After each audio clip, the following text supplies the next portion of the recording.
Dans cette vidéo, je vais vous présenter une fonctionnalité qui est assez peu connue, qui permet de tester les versions bêta de WordPress, c'est-à-dire tester les futures versions de WordPress en avant-première. Ça va vous permettre de découvrir les nouvelles fonctionnalités, de vous familiariser avec. Comme ça, une fois que ça sera public, eh bien, vous pourrez directement avoir une bonne prise en main et les utiliser au quotidien.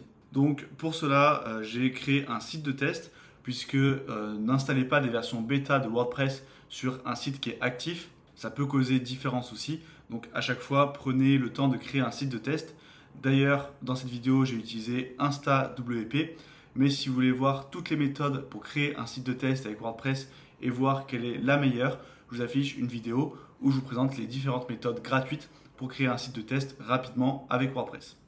Une fois que c'est fait, hop, je vais aller passer le site en français. Voilà, je vais faire enregistrer. Et maintenant, je vais aller dans extension, ajouter une extension. Et ici, je vais taper WordPress Beta. Et c'est ce plugin qu'on va installer puis activer qui va nous permettre d'activer les versions bêta.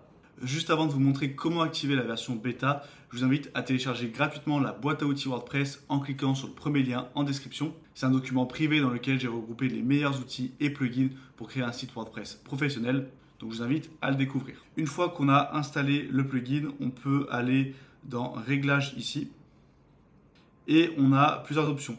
On peut soit avoir des versions mineures, des versions intermédiaires, c'est-à-dire par exemple ici 6.6.3. Actuellement, à l'heure où je fais cette vidéo, on est à la 6.6.2. Donc en fait, c'est ce chiffre qui va changer à chaque fois. Ça veut dire que c'est une mise à jour mineure, c'est des petits correctifs, mais il n'y aura pas de grands changements.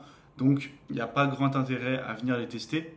Nous, ce qui va nous intéresser, c'est cette option qui permet de venir tester les mises à jour majeures. Et ici, on va sélectionner Beta et Release Candidate. RC, ça veut dire Release Candidate uniquement. Et je vais faire enregistrer les modifications. Une fois que c'est fait, je peux aller dans le tableau de bord Mise à jour. Et ici, vous voyez qu'il me propose la version 6.7 Beta 2. Donc, on a une mise à jour majeure. On passe de la 6.6 à la 6.7. Donc, si je clique sur ce bouton, ça va me faire la mise à jour bêta. Et voilà, j'ai WordPress 6.7 qui est installé. Donc là, on a un petit bug. Déjà, vous voyez que ici, on nous parle de WordPress 6.6 alors qu'on est à 6.7. Ça, c'est normal. C'est une version bêta. Il va y avoir différents petits bugs. C'est pour ça qu'il ne faut pas l'installer sur un site qui est live. Il faut l'installer sur un site de test.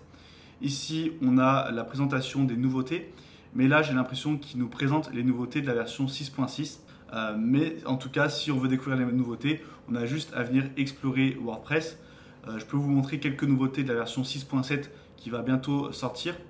Donc déjà, si je vais dans Apparence, Thème, on a un nouveau thème 2025, donc les thèmes officiels de WordPress. Et si je vais dans les pages, toutes les pages, on a une nouveauté, vous allez voir, qui est vraiment pas mal. Donc là, je vais ajouter une page de test. Vous voyez déjà qu'on me suggère directement des templates. Donc là, je peux prendre par exemple une landing page pour vendre un livre. Je clique dessus et on a toute la mise en page qui est créée. Ici, je vais donner un titre. Hop. Et une nouveauté qui est vraiment intéressante, je trouve, c'est ici cette option pour venir zoom out, c'est-à-dire dézoomer sur la page. Et lorsque je fais ça, du coup, j'ai une vue d'ensemble sur ma page. Mais surtout, je vais pouvoir cliquer sur une section. Alors là, on ne le voit pas parce qu'on a tout qui est fait en une section. Ce que je vais faire, c'est que je vais en ajouter une en dessous. Je vais ajouter une autre section et une troisième, voilà, comme ceci. Là, je vais fermer. Donc là, j'ai ma page. Et en fait, si je clique sur une section, eh bien, je vais pouvoir la déplacer.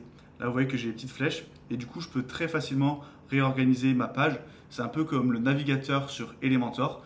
Ça permet d'avoir une vue d'ensemble des différentes sections et de venir les déplacer facilement. Et je peux même la sélectionner comme ceci et venir la déplacer hop, manuellement. Donc ça, c'est une option qui est intéressante. On a ici aussi la vue d'ensemble du document qui permet de naviguer entre les différentes sections et de les déplacer assez facilement.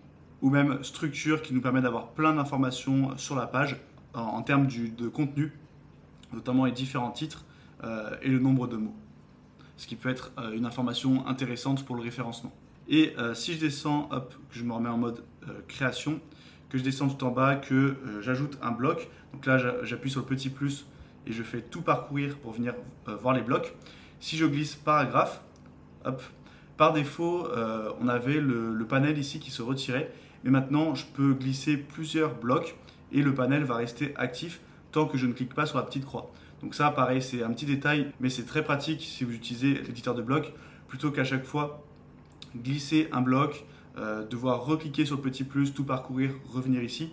Là, le panel reste présent et on peut toujours le laisser actif, un peu comme sur Elementor, afin de directement pouvoir venir glisser les différents blocs.